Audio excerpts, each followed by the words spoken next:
Hello friends, आज मैं आपके साथ इकोनॉमिक्स का एक और टॉपिक लेके आया हूँ और टॉपिक का नाम है remedies to overcome the backwardness of agriculture. कि एग्रीकल्चर में जो बैकवर्डनेस है उसको ओवरकम करने के लिए, खत्म करने के लिए क्या क्या करना चाहिए। इस क्वेश्चन को हम इस तरीके से भी हम देख सकते हैं कि suggestions to overcome agriculture production and productivity. तो मतलब क्या सजेशंस है कि एग्रीकल्चर की प्रोडक्शन और प्रोडक्टिविटी को बढ़ाया जा सके। शुरू करने से पहले बता दूं कि चैप्टर का नाम है एग्रीकल्चर एंड इम्पोर्टेंस एंड क्या था, इम्पोर्टेंस एंड प्रोडक्टिविटी। ठीक है, तो ये पूरा का पूरा चैप्टर का नाम है और इस चैप्टर के सारे लिंक्स आपको इस वीडियो की डिस्क्रिप्शन में मिल जाएंगे। ठीक है, तो चलिए शुरू करते हैं कि एग्रीकल्चर की जो बैकवर्डनेस है उसको ओवरकम करने के लिए क्या क्या करना चाहिए। तो सबसे पहला पॉइंट आ जाता है लेस प्रेशर ऑफ पॉपुलेशन। जो पॉपुलेशन का प्रेशर एग्रीकल्चर के ऊपर है उसको रिड्यूस करना चाहिए। ठीक है, कम बंदे एग्रीकल्चर में लगे, सारे के सारे एग्रीकल्चर में ना लग जाएं। समझ की बात। It is essential that the pressure of population on the soil is reduced. ये काफी इंपॉर्टेंट है कि जो प्रेशर ऑफ पॉपुलेशन है जमीन के ऊपर उसको कम करना है, मतलब ज्यादा लोगों को शिफ्ट करना है नॉन एग्रीकल्चर सेक्टर में, जैसे टर्शरी सेक्टर, सर्विस सेक्टर हो गया, और जो सेकेंडरी सेक्टर है वहां पे शिफ्ट कर देंगे तो एग्रीकल्चर की प्रोडक्शन और प्रोडक्टिविटी अच्छी हो जाएगी। It requires the growth of industries so that the surplus farm production can be usually engaged elsewhere. तो इसकी ये लेस प्रेशर पॉपुलेशन करने की वजह से, मतलब पॉपुलेशन का प्रेशर को कम करने के लिए हमें इंडस्ट्रियल सेक्टर को डेवलप करना पड़ेगा, इंडस्ट्रियल सेक्टर को ग्रो करना पड़ेगा। ठीक है, अगर इंडस्ट्रियल सेक्टर को ग्रो करेंगे तभी तो जो फालतू माल एग्रीकल्चर में बनेगा वो industry as a raw material खरीद सकती है। Also small and cottage industries must be developed in the rural areas. Villages में सारे लोग एग्रीकल्चर ना करें, तो विलेजेस में ये जो छोटी छोटी कंपनीज है रूरल एरियाज के अंदर, जैसे स्मॉल स्केल इंडस्ट्रीज होगी, कॉटेज इंडस्ट्रीज होगी, ये खुलनी चाहिए। Besides this, rigorous means are to be adopted to control the growth rate of population। Population को कंट्रोल करने की बहुत ज्यादा जरूरत है। तो रूरल एरियाज में पॉपुलेशन को कंट्रोल करने की बहुत ज्यादा जरूरत है। और पॉपुलेशन बढ़ेगा तो खुद सोचो, ये जमीन है, जमीन के वो क्या कहते हैं, अ, होते रहेंगे टुकड़े टुकड़े टुकड़े, तो फिर जितनी एग्रीकल्चर की जमीन कम कम होती रहेगी उतनी प्रोडक्टिविटी भी तो गिरती रहेगी। ठीक है, उसके बाद आ जाता है second point, irrigation. With a view to reducing the dependence of Indian agriculture on rainfall, it is essential that permanent means of irrigation are developed। अगर हमने एग्रीकल्चर को ये जो रेनफॉल की डिपेंडेंस है इससे बचाना है तो हमें सिंचाई के साधन, जिसको इरिगेशन फैसिलिटीज कहते हैं, कैनाल्स वगैरह, या फिर पानी की अवेलेबिलिटी जो फार्मर्स हैं उनको करवानी पड़ेगी। ठीक है, there should be more canals and tubewells. Tubewells और कैनाल ज़्यादा से ज़्यादा होने चाहिए ताकि एग्रीकल्चर के जो फार्मर्स हैं उनको हेल्प हो जाए और पानी की कोई टेंशन ना रहे। Multipurpose river valley projects can also help to solve the problem of irrigation. तो रिवर वैली प्रोजेक्ट्स भी होने चाहिए, जो रिवर्स हैं उसमें काट काट के कैनाल्स निकाल के जो है तकरीबन फार्मर्स को वो पानी मुहैया करवाना चाहिए, अवेलेबल करवाना चाहिए, ताकि उनको पानी की दिक्कत ना आए। ठीक है, तो अगर इरिगेशन फैसिलिटीज देंगे तो एग्रीकल्चर की प्रोडक्शन प्रोडक्टिविटी बढ़ जाएगी। नेक्स्ट आ जाता है mechanisation, very important.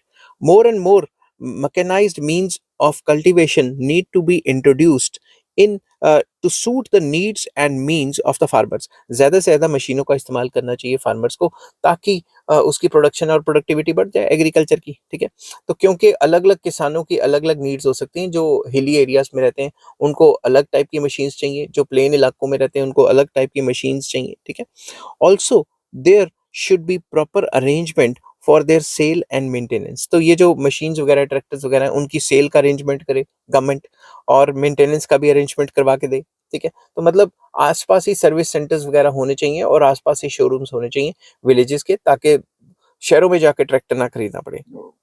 Exhibitions of agricultural tools and implements may be organized to arouse awareness of mechanism amongst the farmers। तो लगातार जो एग्रीकल्चर के जो टूल्स एंड इम्प्लीमेंट्स हैं उनके लगातार जो क्या कहते हैं, अवेयरनेस फैलाने के लिए किसानों को वो जो एग्जीबिशंस वगैरह नहीं लगते, जैसे मैं चंडीगढ़ में रहता हूँ तो 17 सेक्टर में काफ़ी ज़्यादा एग्जीबिशंस लगते रहते हैं, बस स्टैंड जो है 17 में उसके साथ। तो कोई ना कोई हर तीसरे दिन नई चीज़ जो है आती है और किसान अगर वो एग्जीबिशन देखते हैं तो उनको नॉलेज मिलती है। Arrangements should be made to sell implements to the farmers on instalment basis. तो सिंपल वर्ड्स में ये भी बताया कि ये जो मशीनें हैं उनको खरीदने के लिए इंस्टॉलमेंट फैसिलिटीज भी होनी चाहिए। बैंकों के साथ कोलैबोरेशन करे गवर्नमेंट, ताकि इंस्टॉलमेंट फैसिलिटी दे किसानों को, ताकि वो आसानी से खरीद सकें। नेक्स्ट आ जाता है scientific cultivation, very important. Science के हिसाब से प्रोड्यूस करो, जो जमीन है, मिट्टी है, उसकी जो नस्ल है उसके हिसाब से। अब मैं प्लेन इलाके में सेब उगाऊंगा तो थोड़ी ना उगेंगे। Scientific methods of cultivation should be propagated. तो साइंटिफिक मेथड्स को बढ़ावा देना चाहिए, ठीक है। Farmers should be educated about rotation of crops, use of fertilisers, input mix, modern techniques, scientific methods of cultivation etcetera. Farmers को एजुकेट करना चाहिए कि फर्टिलाइजर यूज करो, क्रॉप को रोटेट कर करके उगाओ, ये नहीं कि एक ही क्रॉप लगे हुए उगाने। मॉडर्न टेक्निक्स या साइंटिफिक टेक्निक्स का इस्तेमाल करो। अगर उसको एजुकेट करेंगे फार्मर को, तभी तो वो इन चीज़ों को अच्छे तरीके से अपना पाएगा। Farmers using new techniques must be encouraged, may be through awards. तो क्या पता फार्मर को अवार्ड दे के एनकरेज किया जाए, या फिर उसको कोई सब्सिडी टाइप दी जाए, तो उसको एनकरेज करने के लिए सरकार को कोई स्टेप लेने चाहिए। More research on crop seeds, land and fertilisers में prove to be useful in this context. तो सरकार को ज्यादा से ज्यादा रिसर्च करनी चाहिए कि कौन सी क्रॉप कौन से इलाके में अच्छी रहेगी, ठीक है। जहाँ पे पानी कम है वहां पे कौन कौन सी क्रॉप्स चाहिए, जहाँ पे पानी ज्यादा है वहां पे कौन कौन सी चाहिए। और लैंड के ऊपर रिसर्च करनी चाहिए कि किस लैंड के ऊपर कौन सी क्रॉप अच्छी रहेगी, ठीक है। और फर्टिलाइजर्स कौन से क्वालिटी के, हर एक लैंड के लिए अलग अलग टाइप के आएंगे, कौन से चाहिए। तो इसके ऊपर सरकार को काफ़ी रिसर्च करनी चाहिए, ताकि इससे भी एग्रीकल्चर की प्रोडक्शन एंड प्रोडक्टिविटी बढ़ सके। नेक्स्ट आ जाता है good quality seeds. Farmers should be given complete knowledge regarding the various varieties of seeds. Farmers को एजुकेट करना चाहिए कि कितनी वेराइटीज ऑफ सीड्स जो हैं मार्केट में हैं, और आपको कौन सी इस्तेमाल करनी है। Quality seeds should be sold through cooperative societies और विलेज पंचायत्स। तो ये जो क्वालिटी सीड्स हैं, जिनको हाई यील्डिंग वैरायटी सीड्स भी कहते हैं, ये या तो कोऑपरेटिव सोसाइटीज बेचें या विलेज पंचायतें बेचें, ताकि किसान को सस्ते रेट पे ये मिल सके। Small farmers should be given the seeds on concessional loan. सस्ते रेटों पे या फिर लोन पे या ईएमआई पे ये बीज जो है प्रोवाइड करवाने चाहिए। More research is needed regarding quality of seeds. जो क्वालिटी ऑफ सीड्स है उसके ऊपर और ज्यादा रिसर्च चाहिए, ताकि दिन ब दिन सीड्स की जो टाइप है वो और ज्यादा इंप्रूव होती रहे। High yielding variety seeds may be produced from abroad, may be produce नहीं, प्रोक्योर्ड। प्रोक्योर्ड मतलब बाहर से मंगवाने चाहिए। इंपोर्ट कर लो, अगर हमारे यहाँ पे हाई यील्डिंग वैरायटी सीड्स नहीं है तो बाहर से इंपोर्ट किए जा सकते हैं, ठीक है। नेक्स्ट आ जाता है यूज ऑफ मैन्योर। खाद का इस्तेमाल ज्यादा से ज्यादा करना चाहिए। Farmers should be educated on the use of green manure. उनको ज्यादा से ज्यादा जोर लगाना चाहिए सरकार को कि वो ग्रीन मैन्योर यूज करें, क्योंकि जो वो एक्स्ट्रा जो एक्टिविटीज करते हैं, जैसे नॉन फार्म एक्टिविटीज में उन्होंने गाय भैंसे बकरियां वगैरह पाली हुई हैं, उनकी जो वेस्ट मटेरियल होता है उससे वो खाद बना सके, जो कि एनवायरनमेंट के लिए भी सही होगी और उनके लिए भी सही होगी। उनको अच्छे फर्टिलाइजर जो हैं, हाई प्राइस फर्टिलाइजर्स, वो नहीं खरीदने पड़ेंगे। Oil cakes may also be use as a fertiliser. जो ऑयल केक्स होते हैं उनको भी वो एज अ फर्टिलाइजर यूज कर सकते हैं, ठीक है। give giving up their unwarranted superstitions and religious sentiments, farmers should be prepared to use bones and fish as manures। तो सिंपल वर्ड्स में अगर उनको जो अंधविश्वास है वो हटा दें, तो जो बोन्स है उनको भी चूरा चूरा करके जो है खाद के तौर पे यूज किया जाता है कई जगह पे। और जो फिशेज हैं वो भी मेन्योर्स के फॉर्म में यूज की जा सकती हैं। जैसे चावल की फसल खड़ी है तो वहाँ पे पानी ज्यादा है, तो वहाँ पे कीड़ा कूड़ा ना लग जाए, वहाँ पे फिश रख ली, ठीक है ना। तो ज्यादा छिड़काव करने की जरूरत नहीं रहती इस सिचुएशन में। Production of chemical manures should be raised in the country and be made available to farmers at reduce rates. तो जो केमिकल मैन्योर्स हैं वो भी कंट्री में ज़्यादा से ज़्यादा बननी चाहिए, और फार्मर्स को ये जो इस टाइप की मैन्योर्स है वो भी अवेलेबल करवानी चाहिए सस्ते रेटों पे, ताकि उनकी कॉस्टिंग कम हो सके। तो उससे वो ज़्यादा यूज़ करेंगे तो उनकी प्रोडक्शन प्रोडक्टिविटी बढ़ जाएगी। नेक्स्ट पॉइंट आ जाता है credit facilities, very important. Loan की फैसिलिटी तो चाहिए ही फार्मर्स को। Farmers must get credit at reasonable rate of interest. सस्ते रेटों पे लोन मिलने चाहिए उनको। मोर and more land development banks should be open. ज़्यादा से ज़्यादा लैंड डेवलपमेंट बैंक्स या रीजनल रूरल बैंक्स या कोऑपरेटिव बैंक्स खुलने चाहिए विलेजेस में। Credit activities of mahajans must be properly scrutinised. जो लोकल महाजन है जो हाई रेट ऑफ इंटरेस्ट पे कर्जा देते हैं, सरकार को उसको बैन लगाना चाहिए और उसको लगातार चेक करना चाहिए। Commercial bank should spread in the rural areas. तो रूरल एरियाज में जो कमर्शियल बैंक्स है उसको भी बढ़ावा देना चाहिए, ताकि ज्यादा से ज्यादा ब्रांचेस जो है कमर्शियल बैंक्स की विलेजेस में खुले। Government must offer loans to farmers wherever there are natural calamities. तो जहाँ पे भी नेचुरल क्लैमिटीज हैं, जैसे अभी जब मैं वीडियो बना रहा हूँ तो अचानक से बारिश हो गई, बारिश का टाइम नहीं था और जो हेल स्टॉर्म, जो ओले हैं वो फसल पे गिरे और फसल खराब हो गई। तो पंजाब गवर्नमेंट ने कहा है कि हम जो है फार्मर्स को कंपनसेट करने के लिए कुछ ना कुछ मुआवजा देंगे। अब देते नहीं देते वो बात अलग है, वो तो पॉलिटिक्स हो गई, ठीक है, मगर मैं जो इकोनॉमिक्स है उसकी बात करूंगा, ठीक है। नेक्स्ट आ जाता है land reforms, very important. Land reforms आएंगे, इंस्टीट्यूशनल चेंजेस आएंगे, उससे भी एग्रीकल्चर प्रोडक्शन और प्रोडक्टिविटी बढ़ती है। Land reforms are very vital for the progress of agriculture. Agriculture को प्रोग्रेस करने के लिए, बढ़ावा देने के लिए काफी इंपॉर्टेंट है। जमींदारी system should be abolished and ownership of land be bestowed upon those farmers who actually cultivate it। तो सिंपल वर्ड्स में जमींदारी सिस्टम खत्म हो जाना चाहिए। वैसे तो इंडिया में खत्म हो गया है, मगर अभी भी इक्का दुक्का जगह दिख सकता है, ठीक है। तो वो टोटली खत्म हो जाना चाहिए। और अगर मैं पाकिस्तान की बात करूं तो वहां पे बहुत ज्यादा जमींदारी सिस्टम अभी भी चल रहा है, ये वाला सिस्टम, ठीक है। तो सरकार को काफ़ी स्टेप्स लेने चाहिए ताकि जो ज़मीन पे एक्चुअली में काम कर रहा है, उसके पास ओनरशिप राइट्स हों, ना कि ज़मींदार बाहर से आए और सीधा पैसे ले, डबल ट्रिपल रेंट ले और हर वक़्त जो फार्मर है उसको परेशान करे, ठीक है। Ceiling on land holdings should be imposed. मतलब सीलिंग ऑन लैंड होल्डिंग्स का मतलब है कि मैक्सिमम लिमिट फिक्स कर दो कि इससे ज़्यादा लैंड नहीं होगा। जो एक्सेस लैंड होगा पर पर्सन वो सरकार ले लेगी और सरकार लेके फिर जो लैंडलेस फार्मर्स हैं उनको बाँट देगी, ठीक है। In India, about 160 lakh hectares of cultivable land is lying waste। तो तकरीबन एवरेज जो लेटेस्ट डाटा है उसके हिसाब से 160 लाख हेक्टेयर जो है वो ऐसे ही फालतू पड़ा है। अगर वो किसी को मिल जाएगा, वो उस पे काम कर लेंगे तो फिर कुछ ना कुछ तो प्रोडक्शन बढ़ेगी ना। It should be treated and put to agriculture use. तो उसको भी इस्तेमाल करना चाहिए ताकि एग्रीकल्चर की प्रोडक्शन प्रोडक्टिविटी बढ़ जाए। तो ये जो रिफॉर्म्स है, लैंड रिफॉर्म्स, इसके ऊपर मैंने अलग से एक चैप्टर बनाया हुआ है, वो भी मैं काफी जल्दी अपलोड कर दूंगा। नेक्स्ट आ जाता है tenancy reforms, very important. Progress of agriculture needs tenancy reforms also. Tenancy reforms मतलब जो किराएदार बैठा है उसके और जो ओनर है उसके बीच में जो रिलेशनशिप है वो भी सही करने। कैसे? Land rent should be fixed. Land का जो रेंट है वो फिक्स होना चाहिए। ये नहीं कि रातों रात जो ओनर है जमीन का उसको सपना आया और उसकी मर्जी चली और उसने रेंट डबल ट्रिपल कर दिया। समझ गई बात? नो बेगार, बेगार क्या होता है? Work without remuneration should be taken from them. ऐसा नहीं है। बेगार का मतलब यहाँ पे क्या है कि पुराने ज़माने में क्या होता था, एक तो जिसको आप ज़मीन किराए पे देते थे, उसको ज़बरदस्ती कहते थे किराए पे भी तभी दूँगा जब तू मेरे खेतों में भी काम करेगा। तो उसे कहते हैं बेगारी डालना। समझ गई बात?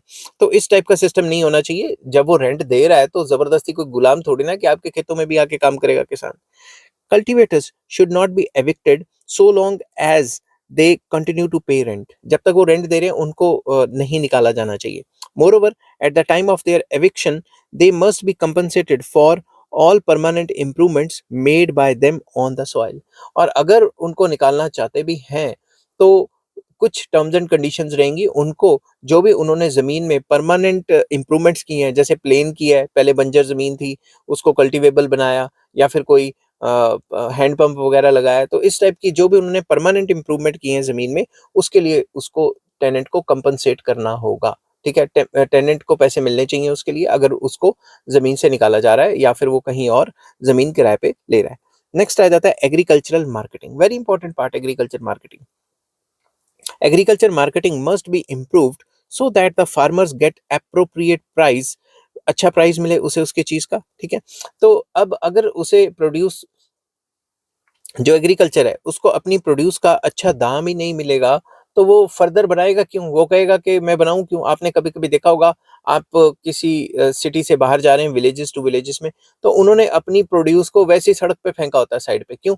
क्योंकि उससे उनको उतना प्राइस भी नहीं मिलता जितना वो मंडियों में जाके अपना डीजल जो या फिर जो फ्यूल की कॉस्टिंग है उतनी भी नहीं मिलती। इसलिए वो क्या करते हैं, वो अपनी प्रोड्यूस को साइड पे, सड़क के साइड पे फेंक देते हैं। ठीक है? तो एग्रीकल्चर मार्केटिंग होनी बहुत अच्छी, बहुत जरूरी है।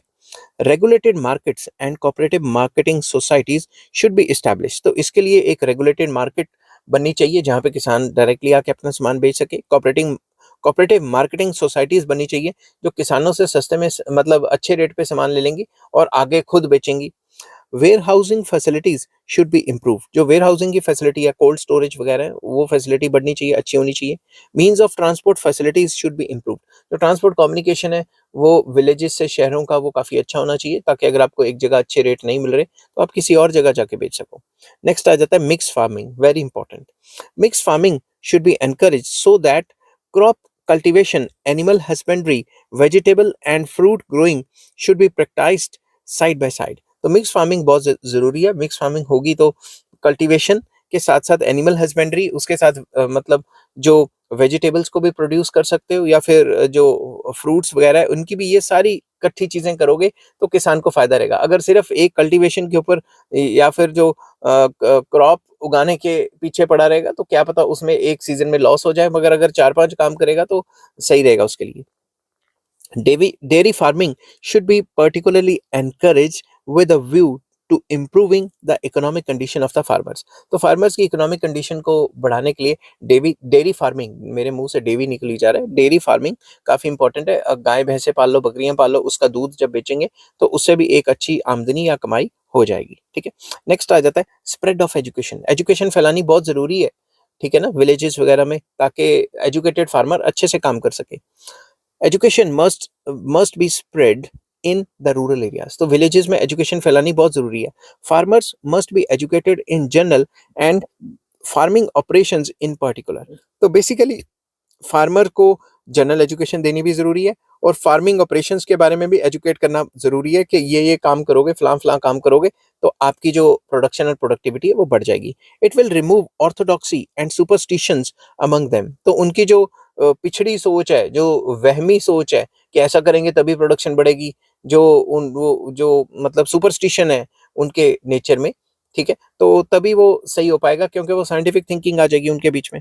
With the knowledge of new techniques of cultivation they will strive to increase production. जब उनको नई नॉलेज मिल जाएगी, उन्हें पता लग जाएगा नई टेक्नोलॉजी को इस्तेमाल करके प्रोडक्शन और प्रोडक्टिविटी बढ़ सकती है, तो वो और अच्छे से जो है काम करेंगे, न्यू टेक्नोलॉजी का इस्तेमाल करेंगे, जिससे प्रोडक्शन प्रोडक्टिविटी बढ़ेगी।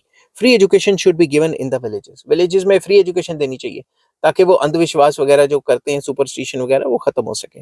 नेक्स्ट आ जाता है मोर public sector investment in agriculture. तो सरकार को ज्यादा से ज्यादा एग्रीकल्चर सेक्टर पे इन्वेस्टमेंट करनी चाहिए, क्योंकि हमारी इकोनॉमी तो वैसे ही एग्रीकल्चर इकोनॉमी है, क्योंकि अभी भी 45-46% लोग एग्रीकल्चर सेक्टर में ही काम करते हैं। In India the percentage share और public sector investment in agriculture is declining. सरकार लगातार एग्रीकल्चर के ऊपर कम से कम खर्चे करती जा रही है, जो कि काफी मतलब बुरी बात है, क्योंकि ज्यादातर लोग तो अभी भी एग्रीकल्चर में लगे हुए हैं। तो अगर आप देखो ज्यादातर लोगों के लिए तो कोई काम ही नहीं बनेगा, फिर समझ गए ना बात।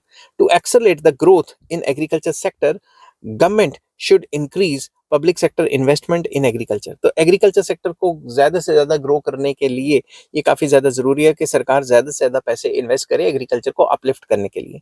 It will help to promote research, market development, storage and warehousing facilities, irrigation facilities, soil testing facilities, availability of guidance cells like किसान कॉल सेंटर्स etc। तो जब भी सरकार पैसा खर्च करेगी एग्रीकल्चर के डेवलपमेंट के ऊपर, उसकी वजह से रिसर्च भी होगी, मार्केट्स डेवलप करेंगी, और storage facilities and warehousing facilities मिलेंगी, इरिगेशन फैसिलिटीज मिलेंगी, और भी कई टाइप की फैसिलिटीज मिलेंगी। तो सरकार को ज्यादा से ज्यादा पैसा खर्च करना चाहिए एग्रीकल्चर की डेवलपमेंट के ऊपर।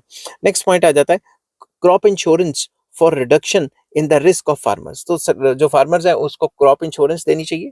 इंश्योरेंस देंगे तो अगर मान लो बारिश हुई ना हुई, ज्यादा हुई, या फिर अगर ओले पड़ गए, तो उससे जो भी फसल वगैरह का नुकसान होगा वो भी पूरा हो जाएगा। ठीक है। Indian farmer is exposed to a variety of risks related to uncertainties, uncertain rainfall in particular. तो बारिश हो ना हो, उसकी फसल खराब भी हो सकती है, ज्यादा होगी तो भी खराब हो जाएगी। The crops are also destroyed by the menace of insects and pests besides floods sometimes. तो कीड़े कूड़े तो फसल को खराब करते ही हैं, फ्लड्स भी खराब कर देते हैं। All this adversely affects the economic condition of the farmer. Farmer इससे और गरीब हो जाता है, क्योंकि फसल नहीं होगी, उल्टा कर्जे लिए होते हैं, तो फसल होएगी नहीं तो कर्जे और बढ़ जाएंगे और उसकी इकोनॉमिक कंडीशन और डाउन चली जाएगी। क्रॉप इंश्योरेंस में serve as a useful remedy in this context. तो अगर उसकी फसल खराब होगी और उसने इंश्योरेंस करवाई हुई है, तो इंश्योरेंस कंपनी से पैसे आ जाएंगे, तो उसका उतना ज्यादा बुरा हाल नहीं होगा जितना विदाउट इंश्योरेंस हो जाता। ठीक है। नेक्स्ट आ जाता है help to small farmers. To maintain the impact of green revolution, it is essential to help the small farmers through high yielding variety seeds, fertilizers and new farming techniques. तो जो small farmers हैं उसको सरकार को help करनी चाहिए, उनको सस्ते में सीड्स देने चाहिए, सस्ते में फर्टिलाइजर्स देने चाहिए और न्यू फार्मिंग टेक्निक्स उनको सिखानी चाहिए। Also they should be given loan at concessional rates of interest to enable them to make uses of new technology. तो उनको सस्ते रेटों पे लोन दो ताकि वो मशीनें वगैरह खरीदें और जो लेटेस्ट टेक्नोलॉजी है उसको भी अपना सकें। नेक्स्ट आ जाता है प्राइस स्टेबिलिटी। प्राइस को स्टेबल रखना है, प्राइस एकदम से ऊपर ना चढ़ जाए, एकदम से नीचे ना गिर जाए, क्योंकि अगर प्राइसेस में फ्लक्चुएशन होगी, प्राइसेस बहुत ज्यादा गिर के मार्केट में, तो काफी नुकसान होगा फार्मर को। ठीक है, farmers fear that owing to increased productivity crop prices may fall, that is increased agriculture production will result in increase in crop supply and thereby fall in the crop prices। Farmer डरता है कि अगर उसने ज्यादा produce कर लिया या उसकी प्रोडक्शन और प्रोडक्टिविटी बढ़ गई तो मार्केट में उस पर्टिकुलर गुड की सप्लाई बहुत ज्यादा बढ़ जाएगी, जिसकी वजह से प्राइसेस गिर जाएंगे। The government should ensure that the farmers get reasonable prices for their produce। Government को स्टेप इन करना चाहिए और ये फार्मर्स को बताना चाहिए कि तुम्हें एक अच्छा रेट मिलेगा। सरकार को इसके लिए एमएसपी डिक्लेयर करनी चाहिए। Otherwise farmers will not adopt improve technique and agricultural growth will not be enhanced. तो उसे पता है कि अगर मैं ज्यादा बनाऊंगा तो उल्टा सस्ता बिकेगा, इससे तो अच्छा है बनाओ ही कम। तो सरकार को स्टेप इन करना चाहिए इस केस में और स्टेप इन करके सरकार को एमएसपी डिक्लेयर करनी चाहिए, मिनिमम सपोर्ट प्राइस डिक्लेयर करनी चाहिए कि कम से कम आपको ये रेट तो मिलेगा, अगर मार्केट में इससे भी कम रेट मिल रहा है तो मुझे ही आके बेच दो। ठीक है, नेक्स्ट आ जाता है एफिशिएंट एडमिनिस्ट्रेशन। सबसे इंपॉर्टेंट बात है, एडमिनिस्ट्रेशन ही अच्छा नहीं होगा तो सरकार ऊपर से जितनी मर्जी पॉलिसी बनाती रहे, ग्राउंड लेवल तक पहुंचेगी नहीं। Development plans regarding agriculture can be successful only if there is efficient administration of plans। तो सरकार जो भी प्लान्स बनाती है उसका efficient administration नीचे तक वो अच्छे से लागू होने चाहिए, तभी फायदा रहेगा। Only such officials should be associated with integrated rural development program, cooperative societies and various other development agencies who are abreast with the rural life and are committed to the cause of rural upliftment।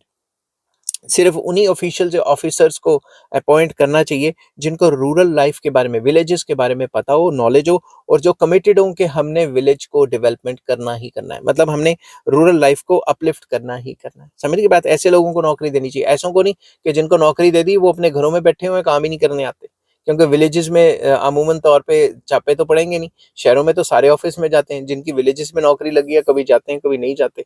ठीक है ना, तो अगर आपको ये video पसंद आती है तो please like share and subscribe. Chapter का नाम था एग्रीकल्चर इंपॉर्टेंस एंड प्रोडक्टिविटी और इस चैप्टर के सारे लिंक्स आपको इस वीडियो के डिस्क्रिप्शन में मिल जाएंगे।